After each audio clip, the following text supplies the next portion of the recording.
அனைவருக்கும் வணக்கம். நாளை 9/4/2024 செவ்வாய்க்கிழமை. ஜோதிடப்படி share market Nifty, bank Nifty எப்படி செயல்படும்?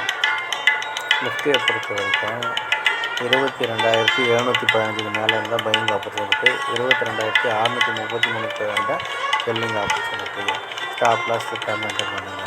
பேங்க் நிஃப்டியை பொறுத்த வரைக்கும் 48,769 மேலே இருந்தால் பையிங் ஆப்பர்ச்சுனிட்டி, 48,469 இருந்தால் செல்லிங் ஆப்பர்ச்சுனிட்டி.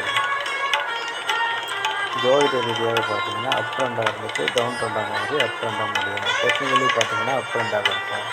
ஜோதிட ரீதியாக சிறப்பாக வேலை செய்வதில் மகிழ்ச்சி. டெலகிராம் சேனல் லிங்க் யூஸ் பண்ணி டெலகிராமில் ஜாயின் பண்ணிக்கோங்க. அஸ்ட்ரோஸ் தீபாவளி சேனலில் லைக் பண்ணுங்கள், ஷேர் பண்ணுங்கள், சப்ஸ்கிரைப் பண்ணுங்கள். நல்லது நடந்து கொண்டு இருக்கிறது. ஓம் ரீம் வசி வசி சகலரும் வசி சர்வமும் வசி. அசி அசி அசி. நன்றி நன்றி நன்றி.